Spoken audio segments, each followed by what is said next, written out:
The point is much, much bigger. The war against BRICS now is getting to the next level.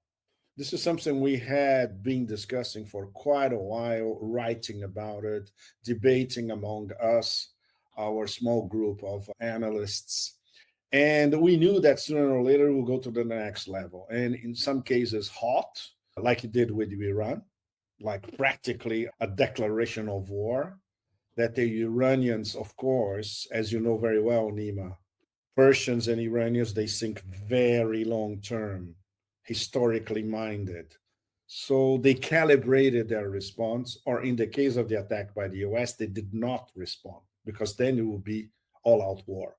It's not in the interests of Iran of doing that. In the case of Russia, of course, the circus ringmaster and the people around him, his donors, the real people running the show, the American ruling classes, they found out, of course, they found out what they already knew, that you cannot make Russia bend over, whatever you do. So they're back to threats once again. This stupid threat of 50 days, 100% tariffs, 500% tariffs, 1,000,000% tariffs. Nobody pays attention to this stupidity anymore. But it's the language of threats, bluster, of course, all mixed with hubris all the time. And the Russians, as you know very well, and our audience knows very well, they are realists. And that's why the BRICS table is going to become, it is becoming, each day that passes, the BRICS table becomes more important. Because now there is a consensus that they are under attack, and soon all of them will be under attack because of all these cosmic internal contradictions in India, their ruling classes, their inferiority complex, the fact that they haven't, what China did with the century of humiliations, they got over it. The Indians never got over the Raj. They never got over the fact that they were exploited, devastated, destroyed from the inside by the British Empire. It's very hard to admit that and to get over it and to work on it. You name it, the caste problem, you name it, prejudice against Muslims or harassment of Muslims. They have so many overlapping problems. And a system like these Hindutva fanatics is not the best system to start solving their problems. And on top of it, they pose as leaders of the global South. With all these internal contradictions, they can never be a true leader of the global South, period. China can, they cannot, India cannot. It's crazy because now we are imagining that a third player, an outside player like Russia, can diplomatically explain to the Indians that it's in their best interest to act like a global South sovereign power, like Russia, China, and Iran act. Does that remind anybody of World War I and World War II? Yes, it does, because it's the same shit all over again. So that's what you mentioned about the BlackRock German Central. That's where he fits in. That's where this Anglo-German treaty, we can tell it, fits in.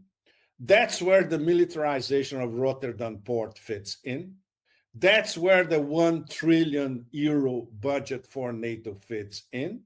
And that's where this interconnection of interests will keep. And don't forget, very important, the European Union machinery and the European Commission machinery, which is run by you know who, those two harpies, the toxic Medusa and the Estonian batshit crazy, undefinable leader of the foreign policy of 450 million European citizens, voters, taxpayers. So it's all coming together, and it's already coming together now.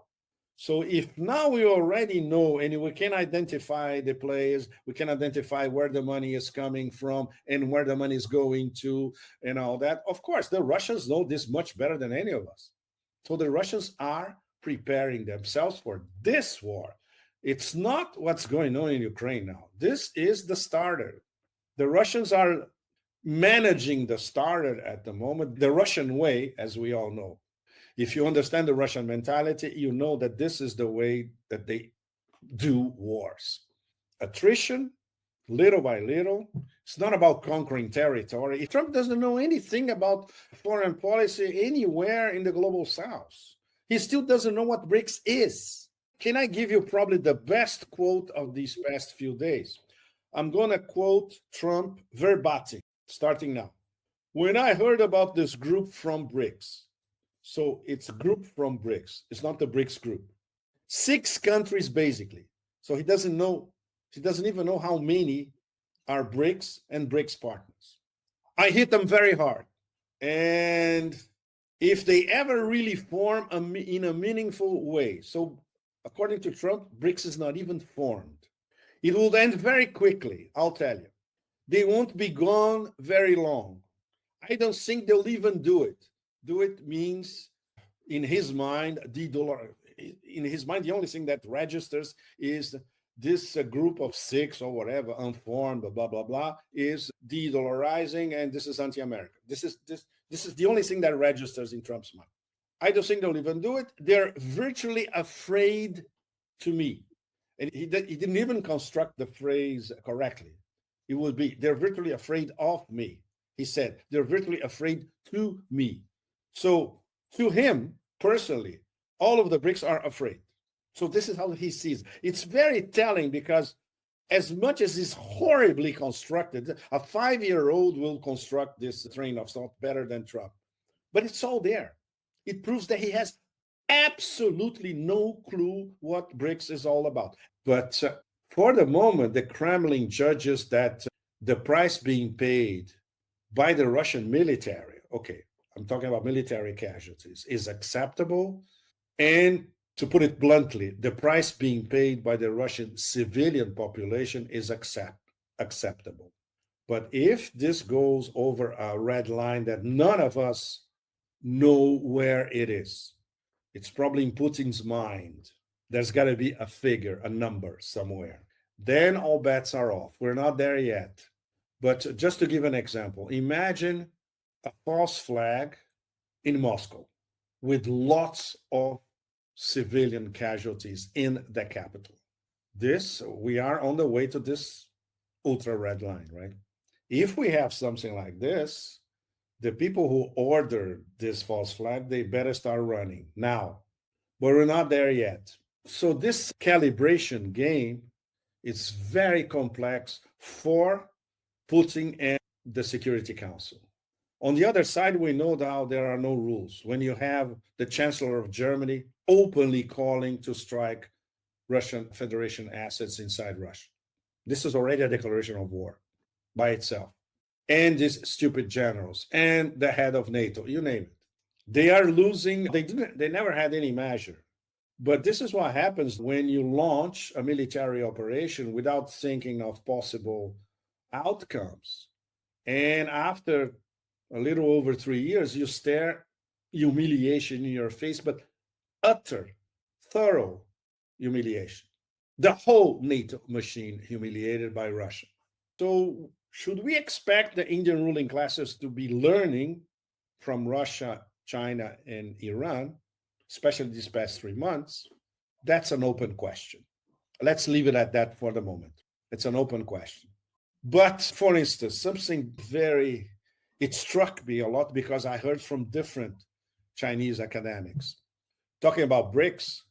They were saying maybe we should start considering the other eyes on BRICS. And they were talking openly about BRICS. And guess what? Iran and Indonesia, not India. And don't forget, Iran and Indonesia are full members of BRICS. They're not partners. They are on the same status as India. And the Chinese are looking at Iran and Indonesia. Yes, these are sovereign nations. We can do a lot of business with them. We are on the same wavelengths. They are on the table, they are our equals. So India, if they don't start acting in their own Indian interests, they will lose power in the BRICS table. They will be excluding themselves out. So once again, this is an open question. Are they aware of it in India? Nobody knows for the moment. For the moment, it's only speculation. Don't underestimate the formation and the consolidation of this triangle. Extremely dangerous in every aspect. You lose any inkling of rational thought that you may have already had in the past, and you didn't because you launched this operation against Russia in the first place. And you were sure that you were going to win in 3 months. How stupid can these people be? They are that stupid, even more. And now it's desperation. And of course, Trump is smart enough as a businessman he found his way out already. This is not my war. This war is from the Autopan administration that came before me, and now it's your war, Europeans. You want to fight your war? Okay, buy all our weapons. That's it. I'll sell everything that you want. That's it. So the US is out, technically, right? It's a very smart way of dealing with it. And of course, he sets up the Europeans for a fall even more catastrophic than before. Each day that passes, the European fall will be even more catastrophic. And they don't see it, which is, gosh, they cannot see it. They cannot see it. They are deaf, dumb, blind, and stupid enough not to see that they are now being set up. Now that defeat is inevitable, they are being set up for anything that happens, including this famous war against Russia in 2030. And what the Brazilians have already started, at least, they are receiving inquiries from especially Africa and Asia, new potential customers to these products that Brazil exports. Once again, and this is the question of the war. When will the Russians stop? Where and how? We still don't know. And everybody that says he knows, he doesn't know what he's talking about. The only one who knows is Vladimir Putin. Maybe Zhemov maybe doesn't know. Medvedev doesn't know. The whole Supreme Council still doesn't know. The final decision is the big bear. And of course, the pressure will mount because then, okay, we crossed the Dnieper. We keep going. Yes, we keep going. All the way to Odessa. Why not? Let's go all the way to Odessa. Especially now that after Odessa, Transnistria. So, all the doors will be open, right? But at the same time, the Russians are looking at how direct attacks inside the Russian Federation are bound to increase sooner rather than later. That's where these NATO surveillance planes over Crimea day after day for a few weeks now, that's where they fit in. They are going to come up with something in Crimea, and it's going to be a terror attack, most probably. How is Russia going to react to that? This gradualist approach is reaching the limits, right? What our friends in Moscow, businessmen, I've been hearing from them for 2.5 years now, this almost war cannot be an almost war anymore. This transition from SMO to counter-terrorist operations, CTO, it's not announced yet. It's forming. It's the self-confidence of becoming an economic superpower and a technological superpower. My last trip to Shanghai, I was like, wow, you are hit in the face everywhere you look and everybody you talk to. I plan to go back. I'll be back this second semester. I'll be between Russia and China, more or less. And I want to get deeper. Absolutely. I want to go back to Xinjiang and look at Xinjiang from a technological point of view. Nobody in the West has a clue about it. So it's no wonder. It's no wonder. And talking to first-class Chinese academics, like we had the chance to do it during the summit in Rio, it's visible. The quality of the analysis is excellent, of course. And this sense of self-confidence. And yes, finally, China, we are not dictating, but we are not imposing, not dictating, but we are tracking our development and global international insertion the way we want, with no interference whatsoever. This is the sign of a sovereign power, a real sovereign power. Iran can do the same thing, but the constraints over Iran are much hardcore now. And Iran is surrounded by the enemy. It's a different story. And Iran is not an economic superpower. It has, I would say, the potential. It's all there. When I was traveling the north-south economic corridor, you can feel it. From the Caspian to the Persian Gulf, you can see, wow, You can see the potential of the country. And they have found the perfect president of the United States to, okay, go ahead, do anything you want. So, another open question: will he one day wake up and have, I would say, 30 seconds of introspection, which in his case is already like a trip to the Milky Way? Wow, this lobby is burying my presidency, which is already doing it now.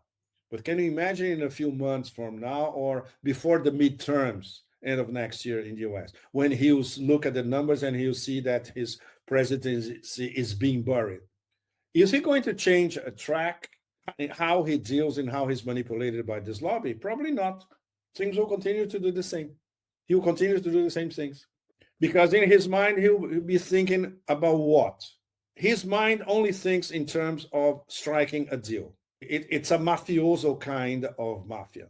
Oh, very nice thing you have here. Pete, if something happens to it, okay, let me propose a way for you to deal with it, and nothing will happen to what you have. This is the way the mafia thinks. And this is the way he thinks because he learned to think like this from the New Jersey, New York mafia. We're going to build this fantastic trade corridor with Israel in the middle, serviced by Saudi Arabia and Emirates on both sides. This is going to be between Europe on one end and India on the other end. Israel will be at the middle. So we have a lot of little Trumpinos, mini Trumps in the swamp. Wow.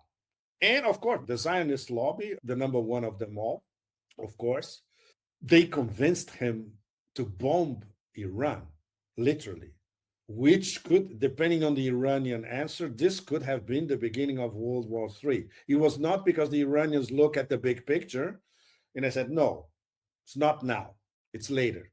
And it may be later or it's later.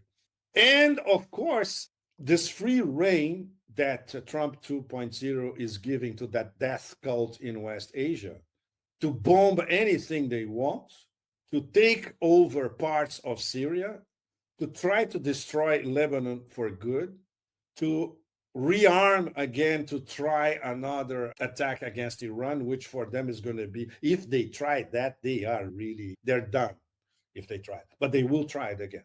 It's in the logic of the beast. That death cult is like those serial killers in cheap American movies that never die. This is the logic of that death cult. The only logic is death and serial death.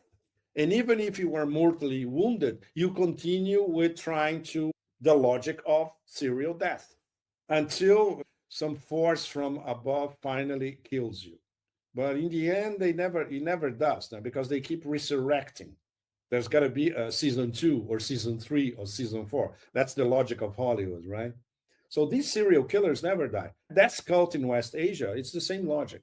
Johnson Hung from NVIDIA, he knows that, but he still needs to sell these chips. So obviously he pressured the Trump system. Look, do something. I need to sell these chips. Otherwise, I'm going down. I have this huge inventory. I need to get rid of these chips. And why this happened in the first place, Nima? Because the Chinese started to impose heavy restrictions on the export of rare earth to the US. And then you hit where it hurts. You hit the American auto industry and you hit the American aerospatial industry. That's it. So and that's the difference between Russia and China and Brazil. We're getting there. We're getting to Brazil. Russia is a military nuclear superpower. You don't mess with that. There will always be responses and responses on the terrain. China is an economic superpower. You don't mess with that. The responses are geoeconomic and in trade and in exports.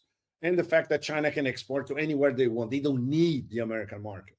Brazil is a much more complicated situation because now Brazil is under all-out trade geoeconomic war. So it will depend, and it's not Lula per se, of course, it's Lula's decisions, but the Lula government. And I think you and a great deal of our audience know very well some of these people who are in positions of power in the Lula government. And they are not exactly Einsteins, are they? India is already very close to Russia and wants to get closer with Brazil. So we still remain with the number one issue to be solved, possibly in the next few months, which is India, China. And the only ones who can solidify finally the relationship are the Russians. And it's in their interest and it's in BRICS' interest to solidify that. So let's see how it works. And for instance, many Chinese academics, I was listening to them say directly, which is something the Chinese always go through metaphors, images, historical analogies. In this case, they were saying the trust between China and India is lost. That's very serious. So, how do you recover this trust? The only ones who can make it happen or accelerate this happening are the Russians. So, let's see. The Russians will have a crucial role in this next less than a year and a half. The summit in BRICS summit in India will be probably end of next year in India, to put them on the same table and say, look, we are all being attacked now by the same player. So are we going to get together for good or what? Are you in or out? So the decision is with people backing Modi, not necessarily Modi himself, but the people backing him. So there will be escalations, no question, including this possible terror attack in Crimea, or several terror attacks in Crimea, and long-range missiles striking inside the Russian Federation. They need to provoke Russia to do something. The problem is Russia won't be provoked. Look, they were provoked with an attack on 1/3 of their nuclear strategic assets, and they did not respond accordingly. They are always postponing the response because when the real response comes, it's going to be something off the charts. And the Russians prefer that. Coup de grace, as we say here in France, the coup that destroys your enemy for good. So it's fascinating to see, but when you understand the Russian mentality, you understand this waiting and preparing and not overreacting. And it's very hard for many of us, especially all of us who are products of the West, to understand that. But after a while, when you understand how they think, it makes sense from their point of view, totally. And the way that, why this is not a war. No, it's just a military operation, a police operation. And now a police operation mixed with a counter-terrorist against a bunch of terrorists. The real war is not this one. The real war is becoming, we have to be prepared for that one. This one is easy, but it's still a bit far compared to China. That's the difference. But at the same time, when you are in Iran, you feel that you are in a sovereign power. And the way Iran deals with all these challenges and so much pressure from all across the West, and they resist. It is extremely impressive. In fact, this is going to be much, much worse because it involves nuclear weapons and it involves superimposed wars that the Americans are already unleashing everywhere using their vassal NATO. And these wars are essentially against BRICS. So it's geoeconomic, geopolitical, and military. And that's why it's so dangerous. So if you have local elites, there are mostly Atlanticists, fifth columnists. They don't care about their nation and they care about their own personal profit, preferably abroad. They don't care about the local population. They only care about being accepted as lowly members of the ruling classes in the global north, the members of the BRICS members and the BRICS partners as well. We don't know how India is going to manage all that. It's too early to tell. But even the fact that India was there and Modi was in ecstasies, the way he was received in Brazil by Lula, etc., and he's proposing a strategic partnership and all that. So obviously, the Americans timed that too as a message to India as well. Oh yeah, you're dreaming of a strategic relationship with Brazil. You're going to be hit hard, just like we're hitting them hard. Trump's own words. This ends up filtering back to levers of power in the Kremlin as well. And in India, the same thing, especially the fact that India now is, in a sense, getting closer to some of the BRICS.